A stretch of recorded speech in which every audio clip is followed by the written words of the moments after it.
हरि ओम।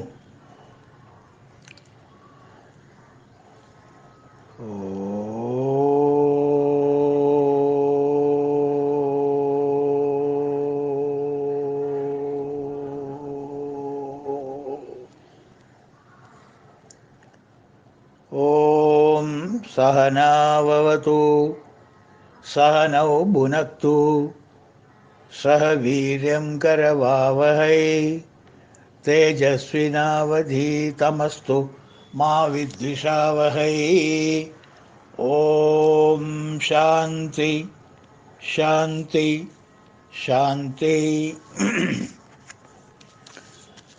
शान्ताकारं भुजगशयनं पद्मनाभं सुरेशं विश्वाधारं गगनसदृशं मेघवर्णं शुभङ्गं लक्ष्मीकान्तं कमलनयनं योगिहृद्ध्यानगम्यं वन्दे विष्णुं भवभयहरं സർവലോകൈകനാഥം.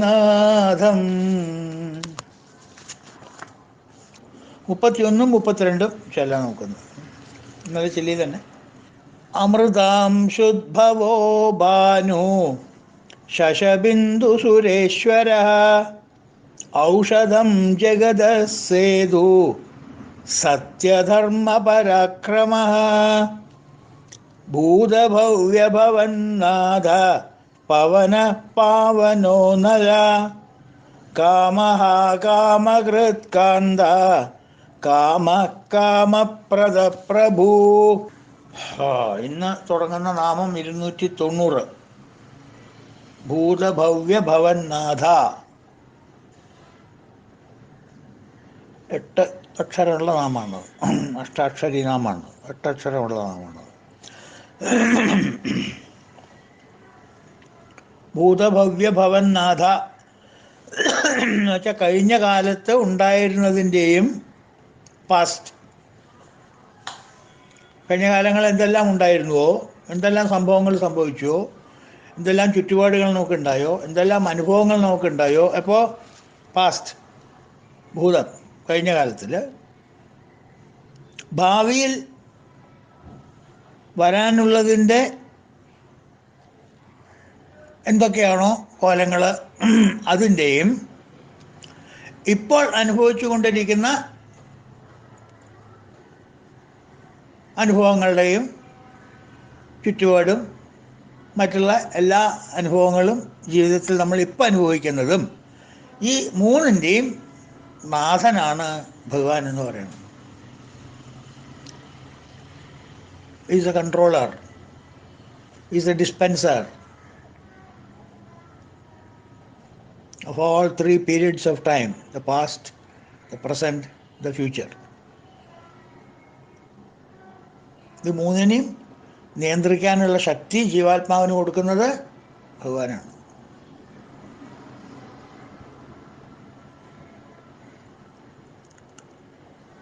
ഇപ്പോഴത്തെ പ്രസൻറ്റ് എവിടെ നിന്നുണ്ടായതാ? പാസ്റ്റിൽ നിന്നുണ്ടായതാണ്. ആ പാസ്റ്റ് കഴിഞ്ഞു. ആ past has rolled into present. Present അടുത്തന്നെ പ്രസൻ്റ് ആവും. ഇന്നത്തെ ഫ്യൂച്ചറിലേക്ക് അങ്ങോട്ട് പോവും. ഇന്ന് നാം പറയുന്ന ഫ്യൂച്ചറിലേക്ക് ഈ പ്രസൻറ്റ് അങ്ങോട്ട് മർജ് ചെയ്തിട്ട് അത് പ്രസൻ്റ് ആവും. പാസ്റ്റും ഇല്ല, ഫ്യൂച്ചറും ഇല്ല. അപ്പോൾ ചുരുക്കി പറഞ്ഞാൽ നമുക്ക് ആകപ്പാടെയുള്ള എന്താ? പ്രസൻറ്റ് മാത്രം. പാസ്റ്റ് പോയി, പ്രസൻറ്റ് കിട്ടിയിട്ടുമില്ല. ഇല്ലത്തുനിന്ന് പുറപ്പെടുകയും ചെയ്തു, അമ്മാത്ത എത്തിയിട്ടുമില്ല. അപ്പോൾ വഴിമധ്യേ അങ്ങനെ നിൽക്കുക. ഈ ഫ്ലാറ്റുകളിൽ താമസിക്കുന്നവർക്ക് ഒരു പ്രത്യേക പ്രതിഭാസമുണ്ട്. എത്ര സ്ക്വയർ ഫീറ്റ്? 1500 സ്ക്വയർ ഫീറ്റാണ്. ഓ, എന്ത് വില കൊടുത്തു? എന്താ 75 ലക്ഷം രൂപ. 75 ലക്ഷം രൂപ കൊടുത്ത് എത്ര കിട്ടി? 1500 സ്ക്വയർ ഫീറ്റ്. ഓ, 1500 സ്ക്വയർ ഫീറ്റ് ഉണ്ടല്ലേ? ഓ, കാണണല്ലോ, സ്ഥലം ഒന്ന് കാണണമല്ലോ. 1500 സ്ക്വയർ ഫീറ്റ് പറഞ്ഞ് സ്നേഹിതനെയും കൊണ്ടുവന്നു. 12ാമത്തെ നിലയിൽ ഒരു ഫ്ലാറ്റ്. അപ്പോൾ ഇത് സ്വന്തമാണോ? ഈ 1500 സ്വന്തമാണോ? അതെ. അപ്പോൾ ഈ 1500 പറഞ്ഞത് ഫുള്ള് നമ്മുടെ തന്നെയല്ലേ? അതെ, നമ്മുടെയാണ്. അപ്പോൾ ഈ സൈഡിൽ റൈറ്റ് സൈഡിലെ വാള് അതെൻ്റെ അല്ല, അത് മറ്റവൻ്റെ ലെഫ്റ്റ് സൈഡാണ്. ഓ, ഈ ഫ്രണ്ടിലെ വാളോ? ഇല്ല, അത് മറ്റവൻ്റെ ബാക്കാണ്. എൻ്റെ ബാക്കിൻ്റെ വാളോ? അത് മറ്റവൻ്റെ ഫ്രണ്ടാണ്. ഇടത്ത് ഭാഗത്തെ വാളോ? അത് മറ്റവൻ്റെ വലത്തെ ഭാഗത്തെ വാളാണ്. മുകളിലത്തെ സീലിങ്ങോ? അത് മറ്റവൻ്റെ ഫ്ലോറാണ്. നിങ്ങളുടെ ഫ്ലോറോ? അത് താഴത്തുള്ളതിൻ്റെ സീലിങ്ങാണ്. പിന്നെ എന്താ നിങ്ങൾക്ക് ഉള്ളത്? ഈ 1500 സ്ക്വയർ ഫീറ്റ് ഉണ്ട് എന്നുള്ളൊരു ഭാവോ, ഒരു അഹംഭാവം എന്നല്ലാണ്ട് ഇപ്പം എന്തായാലും ഉള്ളത്? പിന്നെ നിങ്ങളുടെ എന്താ ഉള്ളത്? നിലത്ത് ഭൂമിയിലൊരു സ്ഥലമാണെങ്കിൽ നമുക്ക് പറയാം ഇത് നമ്മുടെയാണ്. ഇവിടെ എന്താ നിങ്ങൾക്ക് ഉള്ളത്? ഫ്ലാറ്റിൽ വാട്ട് ഡു യു ഓൺ? നമുക്ക് മുകളിലൊന്നും ചെയ്യാൻ പറ്റില്ല, താഴത്തൊന്നും ചെയ്യാൻ പറ്റില്ല, റൈറ്റിലൊന്നും ചെയ്യാൻ പറ്റില്ല, ലെഫ്റ്റിലൊന്നും ചെയ്യാൻ പറ്റില്ല. You on only A sense of possession. അപ്പം എന്ന് പറഞ്ഞ പോലെ പാസ്റ്റും ഇല്ല, കയ്യിൽ നിന്ന് പോയി. അത് പ്രസൻറ്റിലേക്ക് പിന്നെ ഫ്യൂച്ചറിലേക്ക് എത്തിയിട്ടുമില്ല. പിന്നെ ആകപ്പാടെ കയ്യിലുള്ള എന്താ? പ്രസൻറ്റ്. ഇത് മാത്രമേ നമ്മുടെ കയ്യിലുള്ളൂ. ഇപ്പോൾ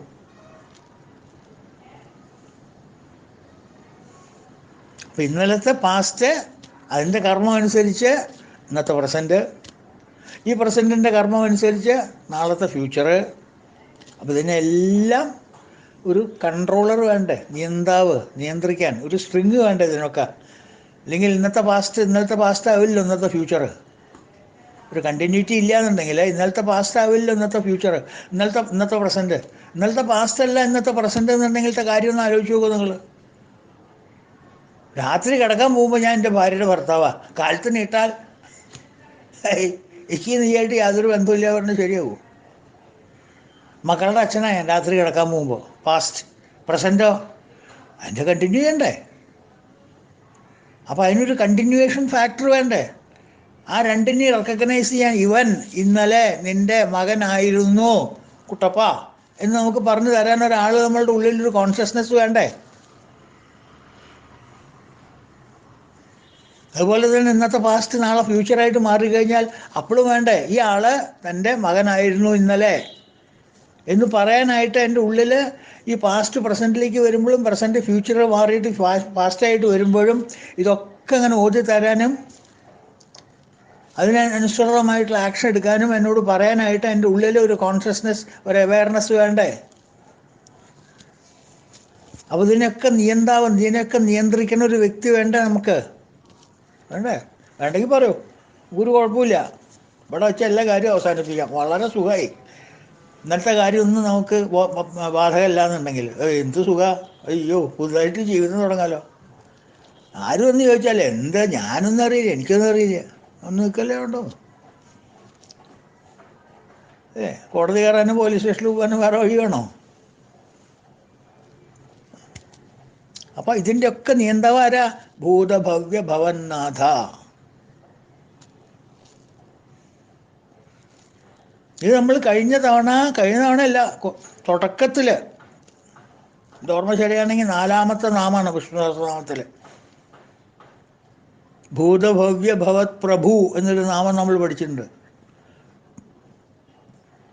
എനിക്ക് തോന്നുന്നു നമ്മൾ രണ്ട് ദിവസം എടുത്തിട്ടാണ് നാമം വ്യാഖ്യാനം കഴിഞ്ഞത്. 2 ദിവസം വളരെ വളരെ ഡീറ്റെയിൽഡായിട്ട് പറഞ്ഞു. ഉപനിഷത്തുകളിൽ നിന്നൊക്കെ കോട്ട് ചെയ്തിട്ട് വളരെ ഡീറ്റെയിൽഡായിട്ട് പറഞ്ഞു. റെക്കോർഡ് ചെയ്ത് പഴയതുണ്ടെങ്കിൽ 4ാമത്തെ നാമം ഒന്ന് റീടൈപ്പ് ചെയ്ത് നോക്കൂ. അത് ഞാൻ ഇവിടെ ആവർത്തിക്കേണ്ട കാര്യമില്ല, ഒരു രസം ഉണ്ടാവില്ല ആവർത്തിച്ച. പ്രഭു എന്ന വാക്കിന് നാഥൻ എന്ന് ഉപയോഗിച്ചത് മാത്രമേ ഉള്ളൂ. രണ്ടും ഒന്ന് അർത്ഥമൊക്കെ ഒന്ന് തന്നെയാണ്. ഭൂതഭവ്യ ഭവ പ്രഭു എന്നും ഭൂതഭവ്യ ഭവൻ നാഥ എന്ന് പറയുന്നതൊക്കെ ഒന്ന് തന്നെയാണ്.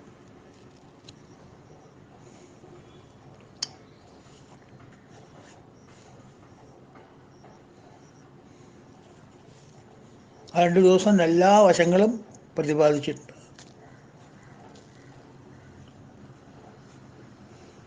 അപ്പം ഈ പാസ്റ്റ് പ്രസൻറ്റ് ഫ്യൂച്ചർ ഭൂതഭവ്യ ഭവൻ നാഥത്തിനെ കണക്ട് ചെയ്യുന്നത് എന്താ അറിയോ? പറയൂ.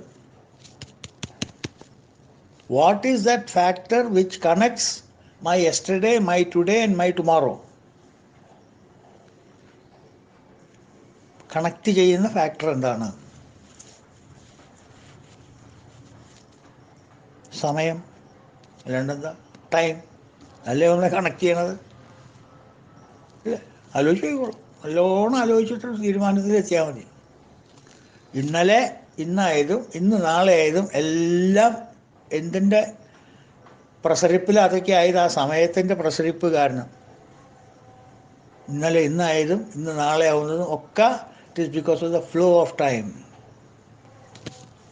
ടൈം ഫ്ലോ ചെയ്തിട്ടല്ല, ടൈം സ്റ്റാൻഡേർഡായിട്ട് നിൽക്കുകയാണ്, നമ്മളാണ് അത് കൂടെ ഫ്ലോട്ട് ചെയ്യണത്. അപ്പോൾ നമ്മൾ ഈ ചില ഷോനൊക്കെ കാണാൻ പോയാൽ, ഇന്ത്യൻ ഹെറിറ്റേജ് എന്നൊക്കെ പറഞ്ഞിട്ടൊരു ഷോ കാണിക്കുക. 4 പുറം ഒരു എന്താ പറയുക, കിടങ്ങ് ഇട്ടിട്ട് അതിൽ നിറച്ച് വെള്ളം ഒഴിച്ചാൽ വെള്ളത്തിൽ കൂടെ നമുക്ക് ബോട്ടിൽ ഇങ്ങനെ പോവാം. അപ്പോൾ 2 സൈഡിലും പണ്ട് 1000-2000 കൊല്ലങ്ങളൊക്കെ മുമ്പേ ഉണ്ടായിരുന്ന ഭാരതം എങ്ങനെയായിരുന്നു എന്നൊക്കെ നമുക്ക് ഒരേ ഷോ കാണിച്ചു തരും. അപ്പോൾ അതൊക്കെ നമുക്കിങ്ങനെ കണ്ടുപോവാം. അപ്പോൾ ഈ 2 തടത്തിലും ഉള്ള ഈ ബൊമ്മകളാണോ മൂവ് ചെയ്യണത്, അതോ വെള്ളത്തിൽ നമ്മളാണോ മൂവ് ചെയ്യണത്? ഈ 2 തരത്തിലുള്ള ബൊമ്മകളും സ്റ്റാൻഡേർഡ് സ്റ്റേഷനറി ആയിട്ട് നിൽക്കുകയാണ്. മൂവ് ചെയ്യണതാരാ? മൂവ് ചെയ്യണത് നമ്മളാ. അതുപോലെയാണ് സമയം. സ്റ്റാൻഡേർഡ്. സമയം കനോട്ട് മൂവ്. സമയം ഈ സ്റ്റാൻഡ് സ്റ്റിൽ. നമ്മളുടെ ബുദ്ധിയാണ് അതിൻ്റെ കൊസറാങ്കൊള്ളി ഉണ്ടാക്കിയിട്ട് is playing all the mischief, the mischief maker. O mischief, thou art afoot, take thou course thou wilt എന്ന് ഷേക്സ്പിയർ പറഞ്ഞ പോലെ ഈ ഇൻ്റലക്റ്റിൻ്റെ ബുദ്ധിവിശേഷത്തിൻ്റെ ബുദ്ധിവൈഭവത്തിൻ്റെ മിസ്chiഫാണ് ഈ സമയം എന്ന് പറയുന്നത്. അതവനാണ് ഇരുട്ട് കളിക്കുന്നത്. Otherwise time is stationary. കാലം സ്റ്റേഷനറി ഇല്ല. കാലം എവിടെ മൂവ് ചെയ്യണം? It never moves. Only you are intercepting it to it and then moving. കാലം നെവർ മൂവ്സ്. ആലോചിക്കും, നല്ലോണം ആലോചിക്കും. ബുദ്ധിമുട്ടുണ്ടാവും പെട്ടെന്ന് അങ്ങോട്ട് തലയിൽ കയറാൻ. സൂര്യൻ സ്റ്റേഷനറി ആണോ? മൂവ് ചെയ്യണുണ്ടോ? പണ്ട് ആൾക്കാർ പറഞ്ഞിരുന്നു സൂര്യനാണ് മൂവ് ചെയ്യണമെന്ന്. സൂര്യൻ മൂവ് ചെയ്യുന്നില്ല. എല്ലാം മൂവ് ചെയ്യണത് ഏതാ? എർത്താണ് മൂവ് ചെയ്യണത്. Therefore that movement creates time. രാത്രിയെന്നും പകലെന്നും എല്ലാം ക്രിയേറ്റ് ചെയ്യണത് ബിക്കോസ് ഓഫ് ദ ഭൂമീസ് റൊട്ടേഷൻ ആൻഡ് റെവല്യൂഷൻ. റെവല്യൂഷൻ അല്ല, റൊട്ടേഷൻ. സീസൺസ് ഒക്കെ revolution. Whatever it may be, it is because of the movement of the earth that the time is created, that the time goes, the time flies എന്നൊക്കെ പറയില്ലേ നമ്മൾ. കാലക്രീഡതി ഗച്ഛത് ആയു. ആയുസ്സാണ് പോണത്, സമയം പോണില്ല. നമ്മുടെ ആയുസ്സാണ് പോണത്. നമ്മുടെ അലോട്ടഡ് റേഷനാണ് ഈ പോണത്. സമയം പോകുന്നില്ല. സമയം സ്റ്റാൻഡേർഡായിട്ട് നിൽക്കുകയാണ്. അതുകൊണ്ട് സമയത്തിനെ ഭഗവാൻ എന്നാണ് പറയുന്നത്. ഭൂതഭവ്യ ഭവന്നാഥ. ഇതിനെ ലിങ്ക് ചെയ്യുന്ന ഒരു ഫാക്ടർ എന്ന് പറയുന്നത് കാലമാണ്, സമയമാണ്. സമയം, കാലം, time, all this is nothing but manifestation of Ishvara, Ishvara himself. അപ്പോൾ ഈ കാലം എന്ന് പറയുന്നത്, സമയം എന്ന് പറയുന്നത് ഈശ്വരനാണ് എന്ന് നമ്മുടെ ബുദ്ധിക്ക് ബോധ്യപ്പെട്ടാൽ നമുക്ക് സമയത്തിനോടുള്ള സമീപനം എങ്ങനെയാവും? നമ്മളിപ്പോൾ എന്നും സമയത്തിനെ സമീപിച്ചുകൊണ്ടിരിക്കുകയല്ലേ. നമ്മൾ ചെയ്യുന്ന കാര്യങ്ങളെല്ലാം it is encounter with time. ആലോചിച്ച് നോക്കൂ. എവറി മൂമെൻറ്റ് വി ആർ എൻകൗണ്ടറിങ് with time. Running against time എന്നൊക്കെ പറയില്ലേ നമ്മൾ. കാലം എല്ലാവരുടെ അടുത്തേക്ക് വരുന്നു എന്ന് തോന്നുന്നു നമുക്ക്. നമ്മളാണ് കാലത്തിൻ്റെ അടുത്തേക്ക് പോകുന്നത്. പോട്ടെ, നമുക്ക് മനസ്സിലാക്കേണ്ട ഭാഷയിൽ പറയാം. നമ്മളുടെ അടുത്തേക്ക് സമയം എങ്ങനെ വരുന്നു? ഇന്നലെ പാസ്റ്റ് വന്നു, ഇന്ന് പ്രസൻറ്റ് വന്നു, നാളെ ഫ്യൂച്ചർ വരും. ആ സ്റ്റേഷനറി ആയിട്ടുള്ള സമയത്തിൽ മൂവ് ചെയ്യുന്ന നമ്മളുടെ ശരീര മനോബുദ്ധി, ആ മൂവിങ് മൂഡിൽ, മൂവിങ് സ്പ്രീയിൽ നമ്മളതിനെ വിവിധമായിട്ട് കാലം നമ്മളുടെ അടുത്തേക്ക് വരുന്നു എന്ന് പറഞ്ഞു. മൂൺ സ്റ്റേഷനറി അല്ലേ? But when you look at the medium of the moving cloud, the moon moves. അതുപോലെ തന്നെ നമ്മളുടെ മനസ്സും ബുദ്ധിയും is projected through the medium of our mind, medium of change. അതുകൊണ്ട് നമുക്ക് സമയം പോണു, സമയം മാറണു. ഇതന്നെയായിട്ടും സമയം അങ്ങോട്ട് പോണില്ല കേട്ടോ. എത്ര വേഗം സമയം പോയി. അതെങ്ങനെയാണ്? ഒരാൾക്ക് ഒരു തരത്തിലും വേറൊരാൾക്ക് വേറൊരു തരത്തിലും സമയം പോകും. കേൾക്കട്ടെ, നിങ്ങൾ അവിടെ ഇരുന്നിട്ടൊരു ഭാഗത്ത് ഇരുന്നിട്ട് പറയണു എത്ര വേഗം സമയം പോയി എന്ന് പറയണു. അതിൻ്റെ അപ്പുറത്തെ ഒരാൾ പറയണു ഏയ് എന്താ ഇത് സമയം അങ്ങോട്ട് നീങ്ങണില്ലല്ലോ എന്ന്. അതെങ്ങനെ ശരിയാവുക? ആലോചിച്ചു നോക്കൂ. അപ്പോൾ സമയമെല്ലാം മൂവ് ചെയ്യണമെന്നുള്ള കാര്യം ഉറപ്പല്ലേ? അതാണ് സമയം ഭഗവാനാണ്. സമയം എന്ന് പറയുന്നത് കാലമാണ്.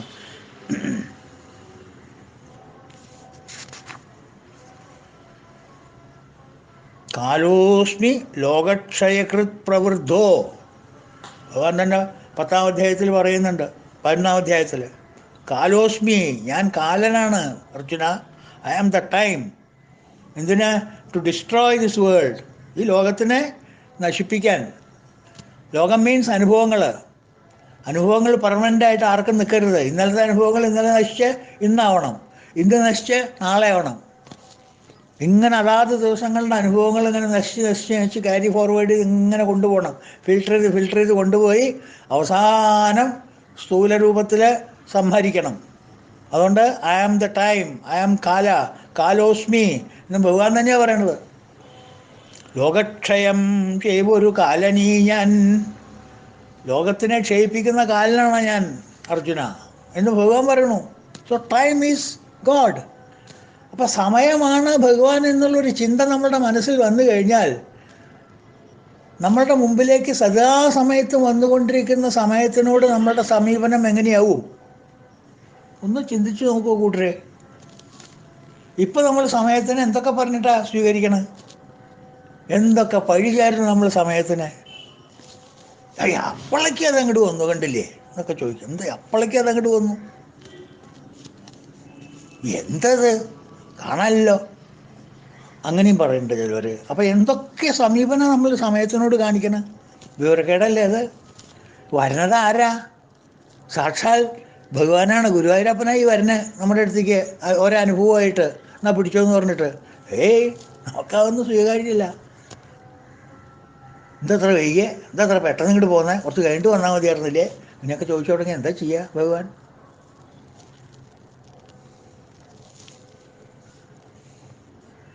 അപ്പോൾ നമ്മളുടെ അനുഭവം എന്ന് പറയുന്നത് നമ്മളും സമയവുമായിട്ടുള്ള ഒരു അഭിമുഖമാണ്. അല്ലേ? നമ്മളുടെ അനുഭവം എന്ന് പറയുന്നത് എന്താ? ഞാനും സമയവുമായിട്ടുള്ള ഒരു എൻകൗണ്ടർ, ഒരു ഏറ്റുമുട്ടൽ എന്ന് പറയുന്നില്ല, ഒരു എന്താ പറയുക, ഒരു സൗഹൃദ സംഭാഷണം എന്ന് വെച്ചോളൂ. ഒരു മീറ്റിംഗ് ഞാനും സമയമായിട്ട്. അതാണല്ലോ നമ്മുടെ ഓരോ അനുഭവങ്ങളും. ഒരനുഭവം കഴിഞ്ഞാൽ അത് മാറി വേറൊരു അനുഭവത്തിലേക്ക് വന്നു, കുറച്ച് വേറെ സമയം വന്നു. 4:28 ഒരനുഭവം, 4:32 വേറൊരു അനുഭവം, 4:34 വേറൊരു അനുഭവം. അപ്പോൾ ഓരോ അനുഭവവും നമുക്ക് പ്രദാനം ചെയ്യുന്നത് ആരാ? സമയമല്ലേ? സമയമല്ലേ നമുക്കിതൊക്കെ തരുന്നത്? അപ്പം ആ സമയം ഭഗവാനാണെന്ന് നമുക്ക് മനസ്സിലായാൽ ആ സമയത്തിനോടുള്ള സമീപനം എങ്ങനെയായിരിക്കും? നമ്മളുടെ കൈകൂപ്പിയിട്ടുള്ള സമീപനമായിരിക്കില്ലേ? മീനിങ് നമ്മൾക്ക് നമ്മളുടെ മുമ്പിൽ വരുന്ന ഓരോ അനുഭവങ്ങളും നമ്മൾ കൈകൂപ്പി സ്വീകരിക്കും. എന്തായിട്ട്? ഭഗവാന്റെ പ്രസാദമായിട്ട്, പ്രസാദഭാവേന അല്ലേ? അതിനാണ് ഭഗവാൻ യുധിഷ്ഠിരനത് പറഞ്ഞു കൊടുത്തത് ഈ വാക്ക്. ഭൂതഭവ്യ ഭവന്നാഥ എന്ന് ഭീഷ്മർ പറഞ്ഞു കൊടുക്കാൻ കാരണം, നിൻ്റെ മുമ്പിൽ വരുന്ന ഇവിടെ നിൽക്കണ ഈ ഭഗവാൻ മാത്രം, ഇവിടെ നിൻ്റെ അടുത്ത് നിൽക്കുന്ന ആളല്ല, ആരുടെ മുമ്പിലും വരുന്നത് ഭഗവാൻ തന്നെയാണ് വരുന്നത്. സമയമായിട്ട് വരുന്നതൊക്കെ ഭഗവാനാണ്. അപ്പോൾ നമ്മൾ സമയത്തിന് ചിലർ അധിക്ഷേപിക്കണു, ചിലർ സമയത്തിനെ വെറുക്കുന്നു. ഇതൊക്കെ തന്നെ നിൽക്കും. എപ്പോൾ നമുക്ക് ബോധ്യമായാൽ, മനസ്സിനും ബുദ്ധിക്കും ബോധ്യമായിട്ടുള്ള സിദ്ധാന്തം നമുക്ക് മനസ്സിൽ ഉറച്ചു കഴിഞ്ഞാൽ സമയം ഭഗവാനാണ്. കാലോസ്മി, സമയം എന്ന് പറയുന്നത് വേറെ ആരുമല്ല, ഭഗവാന്റെ ഒരു അംശം തന്നെയാണ് കാലം എന്നുള്ളൊരു ബോധം നമുക്ക് വന്നാൽ നമ്മുടെ മുമ്പിൽ വരുന്നതും നമുക്ക് തരുന്നതും എല്ലാം ഭഗവാന്റെ കൈ കൊണ്ടാണ് നമുക്ക് കിട്ടുന്നത്. ആ സമയത്തിൻ്റെ കൈ കൊണ്ട് നമുക്ക് തരുന്നതൊക്കെ. അതിനെ നിരസിക്കാൻ പാടുമോ നമ്മൾ? എത്ര പവിത്രതയോടുകൂടി സ്വീകരിക്കേണ്ടതാ അനുഭവങ്ങൾ ജീവിതത്തിൽ. അത് നമ്മൾ വല്ലതും ചെയ്യുന്നുണ്ടോ?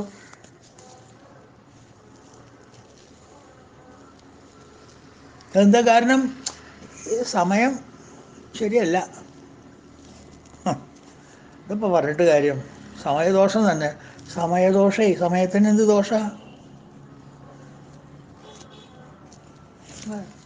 അപ്പോൾ നമ്മൾ ചില എന്താ പറയുക, അനുഭവങ്ങളെ നമ്മൾ വെറുക്കുന്നു, ചില അനുഭവങ്ങളെ നമ്മൾ അമിതമായിട്ട് സ്നേഹിക്കുന്നു, ചില അനുഭവങ്ങളെ നമ്മൾ അങ്ങേറ്റം ഓർമ്മിക്കുന്നു, ചില അനുഭവങ്ങൾ നമ്മൾ മറക്കണു. ഇതൊക്കെ എന്താ കാരണം? ഇത് തരുന്ന ആൾ ആരാന്ന് നമുക്ക് മനസ്സിലായിട്ടില്ല. ആകെ ഒരു കൺഫ്യൂഷനാണ്, സെൻറ്റർ ആരാന്ന്. അപ്പോൾ ഈശ്വര മനോഭാവത്തോട് കൂടിയിട്ടല്ല നമ്മൾ അനുഭവങ്ങളൊന്നും ലോകത്തിൽ നിന്ന് സ്വീകരിക്കുന്നത്. നമ്മുടെ മുമ്പിലേക്ക് കൈകൾ നീട്ടി വരുന്നത് ഭഗവാനാണ്. സമയരൂപത്തിൽ, കാലരൂപത്തിൽ ഭഗവാനാണ് നമ്മുടെ മുമ്പിലേക്ക് കൈ നീട്ടി വരുന്നത് എന്നുള്ള തത്വം നമുക്ക് ബോധപ്പെട്ട് കഴിഞ്ഞാൽ ഒരു ചിന്തയുണ്ടാവില്ല. പിന്നെ ഈ ദേഹി എന്ന് പറയുന്നത് ആത്മാവിൽ അലിഞ്ഞുകൂടിയിട്ട് അർപ്പണ മനോഭാവത്തോടു കൂടി എല്ലാ കർമ്മങ്ങളും ചെയ്യാൻ സന്നദ്ധനാവില്ലേ? ഈശാനാം ഭൂതഭവ്യസ്യ ന തതോ വിജുഗുപ്സതേ. ആരോടൊരു വെറുപ്പുണ്ടാവില്ല പിന്നെ എന്ന് പറയുന്നത് ഈശോവാശോപനിഷത്ത്, കഠോപനിഷത്ത്. ഈശാന ഭൂതഭവ്യസ്യ ന തതോ വിജുഗുപ്സതേ.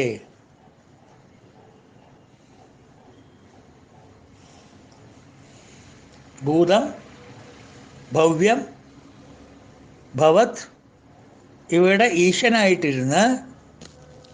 ഈശനായിട്ടിരിക്കുന്നത് ഭഗവാനാണ് എന്നറിഞ്ഞാൽ തന്നിൽ നിന്ന് അന്യമായിട്ട് മറ്റൊന്നും കാണാൻ കഴിയില്ല. കഠോപനിഷത്തിൽ പറയേണ്ടതാ. ആര് പറയണതാ? ടൈമിൻ്റെ അതോറിറ്റി, കാലൻ, ഭഗവാൻ, യമധർമ്മരാജാവ് പറയണതാണ് നചികേതസിനോട്. ഈശാനാം ഭൂതഭവ്യസ്യ ന തതോ വിജുഗുപ്സതേ. ആരെയും വെറുക്കാൻ സാധിക്കില്ല നിനക്ക്. ഒരനുഭവത്തെ നിനക്ക് വെറുക്കാൻ പറ്റില്ല. ഒരനുഭവത്തെ നമുക്ക് അമിതമായിട്ട് സ്നേഹിക്കാനും പറ്റില്ല. കാരണം എല്ലാം തരുന്നത് ഭഗവാന്റെ പ്രസാദം. പാൽപ്പാസായാലും കൊള്ളാം, മുക്കുടി ആയാലും കൊള്ളാം. സമഭാവത്തോടുകൂടി അദ്വേഷ്ട സർവഭൂതാനാം മൈത്രക്കരുണയേവച.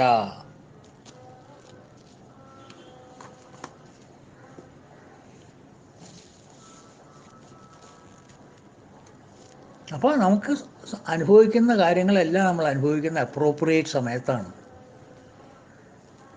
ആവശ്യമില്ലാതെ നമ്മളെ കാത്തു നിർത്തില്ല ബസ്സിന് വേണ്ടിയിട്ട്. സമയമായാൽ ബസ് വരും. ബസ് വന്നില്ലെങ്കിൽ കണക്കാക്കിക്കോളൂ സമയമായിട്ടില്ല എന്ന്.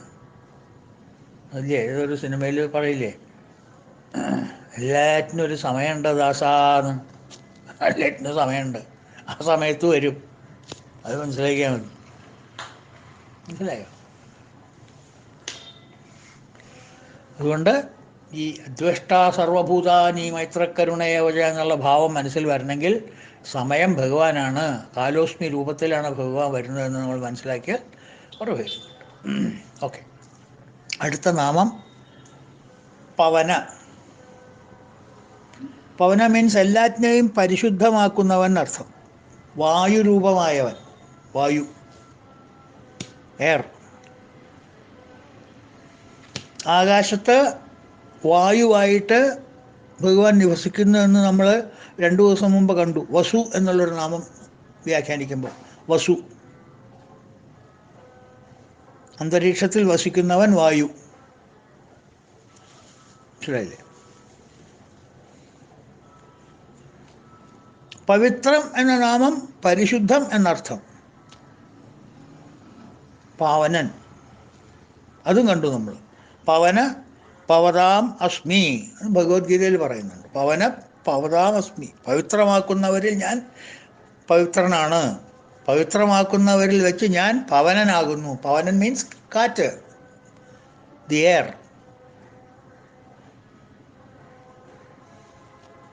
അപ്പം ഭഗവാൻ തന്നെ അന്തരീക്ഷത്തിലെ വായുരൂപത്തിൽ നമ്മൾ കണ്ടതാണ്. ഈ പഞ്ചഭൂതങ്ങളെല്ലാം ഭഗവാൻ തന്നെയാണ്. എല്ലാം ഭഗവാന്റെ തന്മാത്രകളാണ്. ഭൂമി, ആകാശം, വായു, വെള്ളം, അങ്ങനെ പറഞ്ഞ പഞ്ചഭൂതങ്ങളെല്ലാം ഭഗവാനാണ്. സൂര്യനെ എടുത്തു പറഞ്ഞു, ചന്ദ്രനെ എടുത്തു പറഞ്ഞു, ഇതപ്പോൾ ഇവിടെ വായുവിനെ എടുത്തു പറയുന്നു. വായു ഭഗവാൻ തന്നെയാണ്, പവന.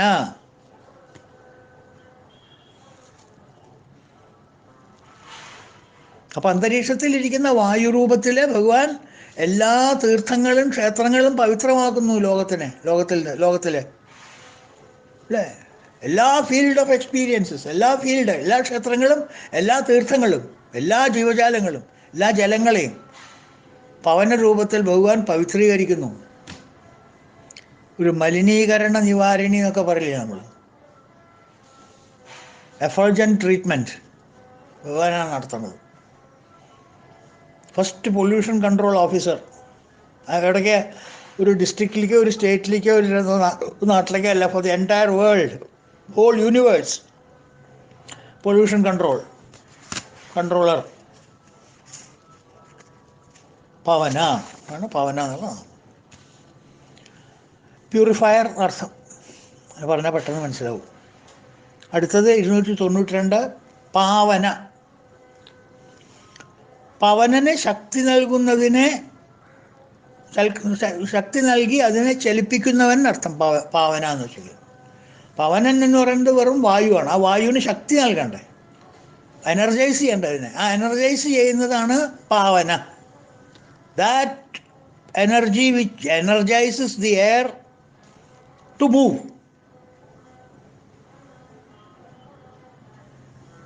ആ മൊബിലിറ്റി, ആ ഒരു മൂവ്, ആ പുഷ് കിട്ടാനായിട്ട് കൊടുക്കുന്ന എനർജിയാണ് പാവന. അത് എവിടുന്നാണ് വരുന്നത്? ഭഗവാനിൽ നിന്ന് തന്നെ. അപ്പോൾ പാവനനായിട്ട് ഭഗവാൻ പ്രദാനം ചെയ്യുന്ന ശക്തിയാണ് കാറ്റിനും വായുവിനും എല്ലാ മാലിന്യത്തെയും ദുർഗന്ധത്തെയും മാറ്റാനുള്ള കഴിവ് കിട്ടുന്നത്. കാറ്റ് വീശില്ലെങ്കിൽ ദുർഗന്ധം കൂടല്ലേ ഉള്ളൂ. അപ്പോൾ എല്ലാ ദുർഗന്ധങ്ങളെയും, എല്ലാ പൊല്യൂഷൻ ക്ലിയറൻസ് ആക്ടിവിറ്റീസ് നടത്തുന്നത് കാറ്റാണ്. കാറ്റിൻ്റെ ചലനശക്തി കൊണ്ടാണ് അതൊക്കെ പോണത്. കാറ്റിൽ പറക്കണ പോലെ എന്നൊക്കെ പറയില്ലേ നമ്മൾ.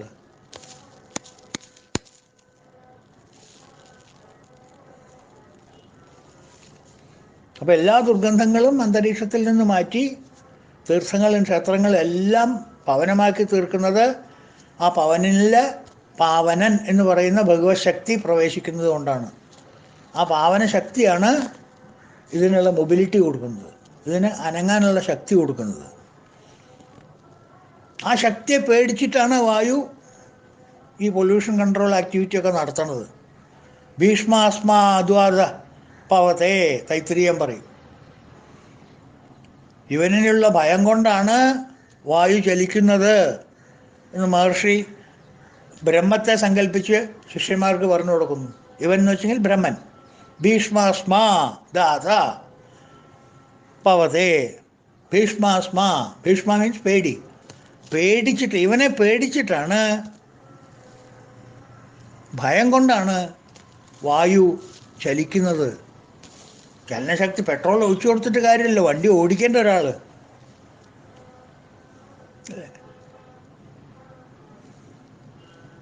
അതെന്തിനാ ഓടിക്കണേ? പെട്രോൾ ഒഴിച്ചിട്ട് വണ്ടി ഓടിച്ചില്ലെങ്കിൽ ഡ്രൈവറെ അടിച്ച് പുറത്താക്കും. പേടി, ജോലി പോയാലും എന്നുള്ള പേടി. അതാണ് ഭീഷ്മാസ്മാ ദ്വാദ പവതേ. തൈത്തിരീയത്തിൽ വളരെ ഇമ്പോർട്ടൻ്റ് ആയിട്ടുള്ള ഉപനിഷത്തിൽ മഹർഷി ശിഷ്യന് ഉപദേശിച്ചു കൊടുക്കേണ്ട, വെറുതെ ആവില്ലല്ലോ. അതിനാൽ ആജ്ഞാശക്തി അത്രയ്ക്കുള്ളതാണ് ഭഗവാൻ അർത്ഥം. ദുരാദർശ എന്നൊക്കെ നമ്മൾ വായിച്ചിട്ടില്ലേ? അപ്പോൾ ഭഗവാനുള്ള ഭയം കാരണം വായു എല്ലാറ്റിനെയും ശുദ്ധീകരിക്കുന്നു. Cleanses everything, purifies everything. പക്ഷെ എന്താ കാര്യം? അങ്ങൊരു പ്യൂരിഫൈ ചെയ്ത് ഇങ്ങനെ പോകുമ്പോൾ പിന്നെ അപ്പുറത്ത് നമ്മൾ ചെന്നിട്ട് ഇങ്ങനെ പൊല്യൂട്ട് ചെയ്യും പ്രകൃതിയെ, അല്ലേ? ഒരു ഭാഗത്ത് ഇങ്ങനെ ക്ലീൻ ചെയ്ത് പോവുക, മറുഭാഗത്ത് ഇങ്ങനെ ചളിയും കൊണ്ട് നമ്മൾ നടക്കുക. എവിടേക്കാണ് ക്ലീൻ ചെയ്ത് വെച്ചാൽ അവിടെയൊക്കെ കൊണ്ടിടാൻ. കഷ്ടമല്ലേ? പ്രകൃതി മലിനീകരണം എന്നൊക്കെ പറഞ്ഞാൽ എന്താ? ആരാ ഇതിനൊക്കെ കാരണം? എത്ര ശുദ്ധമാക്കാൻ നോക്കണു ഭഗവാൻ ഭാഗത്തിരുന്നിട്ട്. എങ്ങനെയും പഴച്ചു പോട്ടെ, എങ്ങനെയെങ്കിലും അങ്ങോട്ട് എത്തിക്കണ്ടേ, കുടുംബം എത്തിക്കണ്ടേ ഇവരെ എന്നുള്ളൊരു വ്യഗ്രതയോട് കൂടിയിട്ട് ധർമ്മമായിട്ടും സത്യമായിട്ടും ഓരോരോ ഫെസിലിറ്റിയും ചെയ്തു കൊടുത്ത് സമയമായിട്ട് വന്ന് പ്രകൃതിയായിട്ട് വന്ന് എന്തെല്ലാം കാര്യങ്ങൾ ചെയ്തു കൊടുക്കണോ, വല്ല നന്ദിയുണ്ടോ? മാത്രമല്ല ചെയ്തതിനൊക്കെ വിപരീതമായിട്ട് ചെയ്യുക. ക്ലീൻ ചെയ്ത് ഇത് കണ്ടില്ലേ ഇപ്പോൾ വായുവിൻ്റെ കാര്യം പറഞ്ഞിട്ട് അന്തരീക്ഷമൊക്കെ മാലിന്യം ഇല്ലാണ്ട് ആക്കി, ക്ഷേത്രങ്ങളും തീർത്ഥങ്ങളും ഒക്കെ മാലിന്യം തീർത്ത് കളഞ്ഞ് ഒരു ഭാഗത്ത് കൂടെ അങ്ങനെ കാറ്റ് വീശി അങ്ങോട്ട് പോകുമ്പോൾ അതിൻ്റെ പിന്നാലപ്പം ചെന്നിട്ട് കൊട്ട കണക്കിന് മലിന പദാർത്ഥങ്ങൾ വലിച്ചെറിയും അല്ലേ.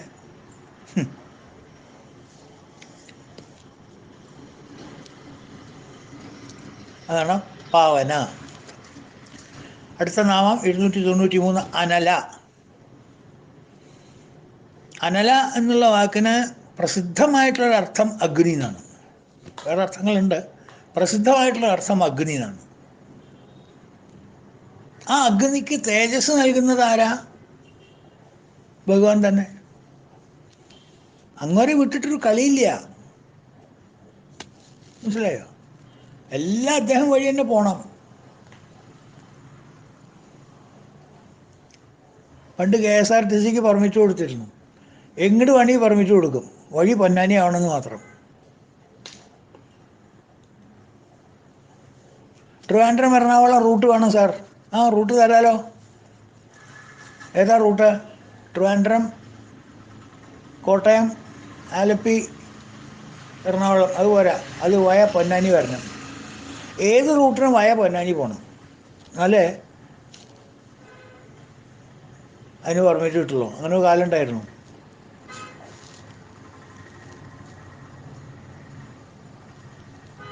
സിഗരറ്റ് പാക്കറ്റിൻ്റെ പിന്നിലൊക്കെ എഴുതി കൊടുത്തയക്കും പെർമിറ്റ് ഗ്രാൻറ്റഡ് എന്ന് പറഞ്ഞിട്ട്. ഗുരുവായൂർ എറണാകുളം ട്രിപ്പ് വയ പൊന്നാനി അനുവദിച്ചിരിക്കുന്നു, അതാണ് ഓർഡർ, ഓഫീസ് ഓർഡർ. അങ്ങനെയൊക്കെ ഒരു കാലം ഉണ്ടായിരുന്നു. അതൊക്കെ പോട്ടെ, രാഷ്ട്രീയം അങ്ങോട്ട് കിടക്കണ്ട അധികം, ദുർഗന്ധം വരെയുള്ളൂ. പിന്നെ പവനെ വിളിക്കേണ്ടി വരും, പൊല്യൂഷൻ കൺട്രോളിനെ വിളിക്കേണ്ടി വരും. അങ്ങനത്തെ സംസ്ഥാനത്തിലേക്ക് കടന്ന അങ്ങോട്ട് വേണ്ട, പോട്ടെ, സോറി. പറഞ്ഞു വന്നത്, അഗ്നി എന്നുള്ള നാമത്തിന് ഭഗവാനെ ഒഴികെ ഈ ആർക്കും ഏത് ശക്തി വേണമെങ്കിലും ഭഗവാൻ പ്രദാനം ചെയ്യണം. വായുവിനുള്ള ശക്തിയായാലും ശരി, സൂര്യനുള്ള ശക്തിയായാലും ശരി, അഗ്നിക്കുള്ളതായാലും ശരി, ചന്ദ്രനുള്ളതായാലും ശരി, എല്ലാ ശക്തിയും സിംഗിൾ പവർ ഹൗസ് അവിടുന്ന് കിട്ടുള്ളൂ. അപ്പം അതുപോലെ തന്നെ ഈ അനല, അഗ്നിക്ക് അഗ്നിശക്തി, ചൂടിൻ്റെ ശക്തി, ആ ചൂട് താപം, ആ ശക്തി എവിടുന്ന് കിട്ടി? ഭഗവാനിൽ നിന്ന് തന്നെ, അല്ലേ? യച്ചന്ദ്രമസി യച്ചഗ്നൗ തത്തേജോ വിദ്ധിമാമകം. അർജുന മറന്നോ? യച്ചന്ദ്രമസി യച്ചഗ്നൗ, ചന്ദ്രനും അഗ്നിക്കും അവരുടെ വീര്യം പകർന്നു കൊടുക്കുന്നത് ആരാ? തത്തേജോ വിദ്ധിമാമകം, ഞാൻ.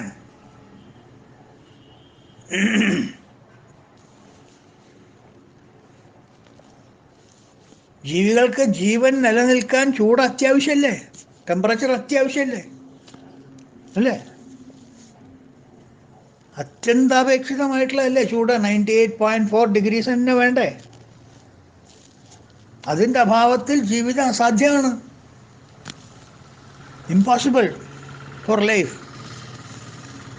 ശിബിവിഷ്ടപ്രകാശന, ശിബിവിഷ്ട എന്നുള്ള നാമത്തിൽ നമ്മൾ ഇതിനെക്കുറിച്ച് സംസാരിക്കേണ്ടായി.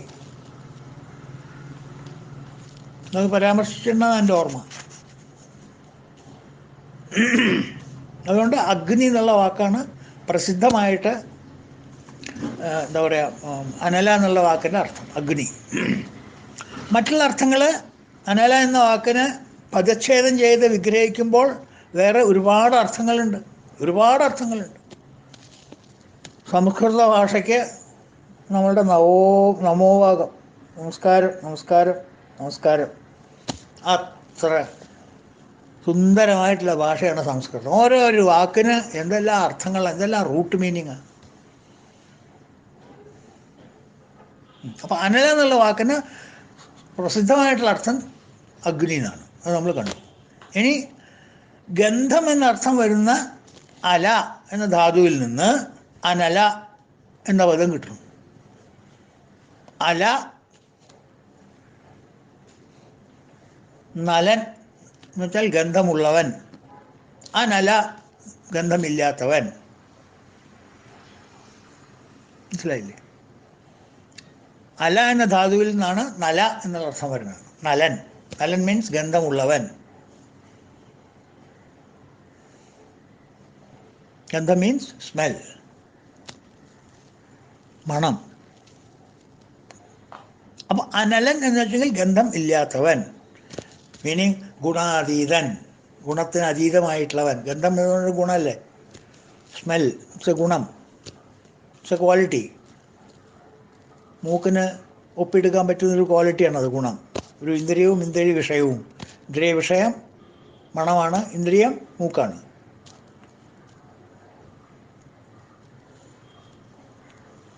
ഘ്രാണം, ഘ്രാണിക്കുക എന്നൊക്കെ പറയില്ലേ, മണക്കണത്. അപ്പം ആ ഗുണം ഇല്ല.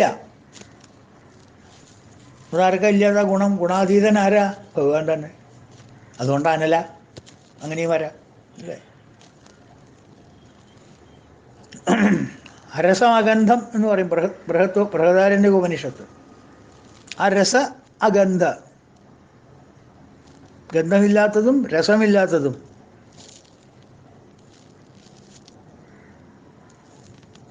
കഠോപനിഷത്തിലും പറയുന്നുണ്ട് തന്നെ. തഥാ രസം നിത്യം അഗന്ധം വച്ചയത്, തഥാ അരസം നിത്യം അഗന്ധം വച്ചയത്. ഗന്ധരഹിതനായും ആയതുകൊണ്ട് ഭഗവാൻ അനലൻ. തഥാ അരസം, രസമില്ല, ഗന്ധമില്ല, വാച്ചത് ഇല്ല, അതുകൊണ്ട് ഭഗവാൻ അനലൻ എന്നുള്ള പേരും ഭഗവാൻ അങ്ങനെയും വന്നു.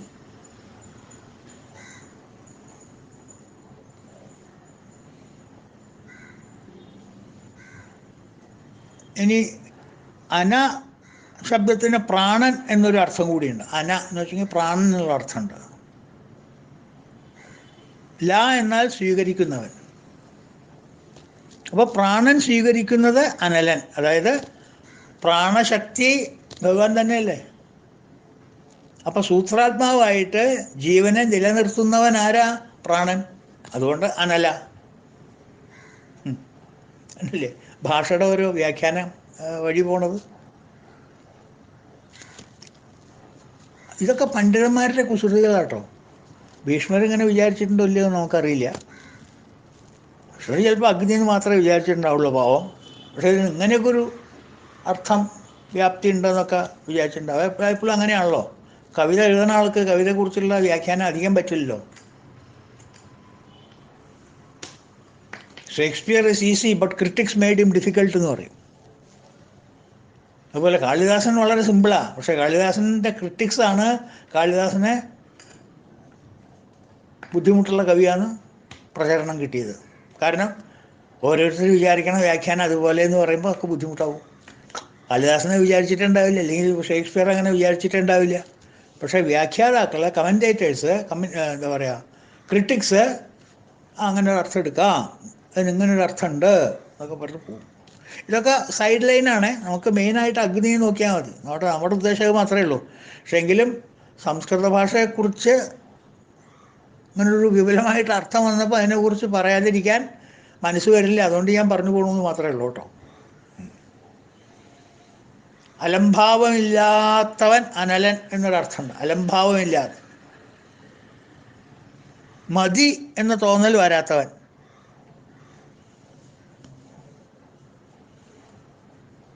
ഇനി വേണ്ട കേട്ടോ എന്നങ്ങനെ തോന്നാത്തവൻ.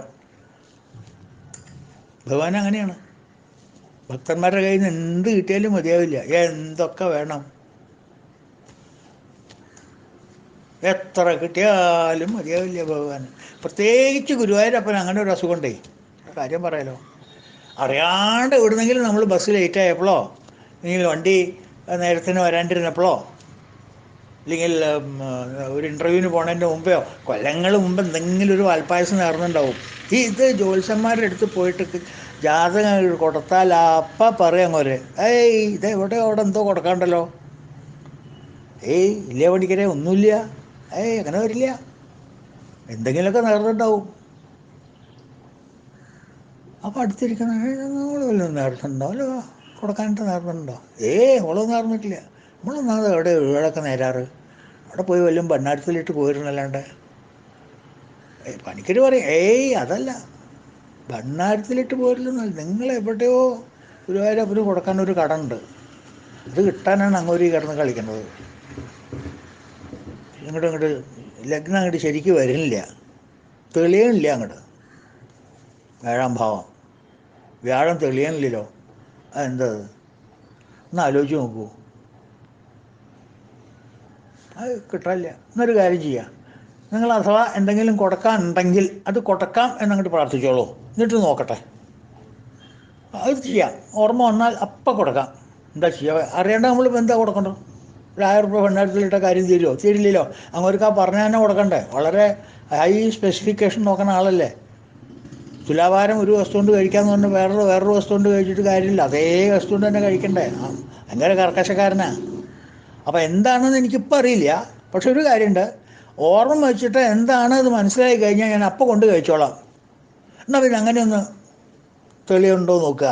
രാശി എനിക്കൊരു വസ്തു എന്നൊക്കെ പറഞ്ഞ് കവടിയൊക്കെ വട്ടം തിരുക്കി കറക്കി 4, 3, 2, 1 തെളിഞ്ഞു. അപ്പോൾ എന്താ നിങ്ങൾക്ക് ഓർമ്മ വരുന്നത് എപ്പോഴാണോ അപ്പം അങ്ങോട്ട് കൊണ്ടുപോകാനും കൊടുത്തോളൂ. അപ്പോഴേക്ക് ഈ കുട്ടിക്ക് ഓർമ്മ അല്ല അമ്മേ, നമ്മളെ എന്നാ അയ്യോ ബാലകൃഷ്ണൻ്റെ ചോറൂണിന് പോയില്ലേ നമ്മൾ, നമ്മുടെ അടുത്ത നാരായണിക്കുട്ടി നമ്മുടെ മകൻ ബാലകൃഷ്ണൻ്റെ ചോറൂണിന്. അപ്പോൾ അമ്മ ഓർമ്മയുണ്ടാവും, നമുക്കൊരു ബസ്സിൽ ട്രെയിനിൽ വിടുന്ന ടിക്കറ്റ് റിസർവേഷൻ കിട്ടിയില്ല, എത്താണ്ടിരിക്കാനും പറ്റില്ല ഒക്കെ പറഞ്ഞ് അമ്മ എന്തോന്ന് ഗുരുവായൂരപ്പനൊക്കെ പറഞ്ഞു കേട്ടാൽ, ഓ എടാ ഞാനൊരു പാൽപ്പായസം നേർന്നിട്ടുണ്ടാ. അതെയാ, അതെ കഴിച്ചോളൂ.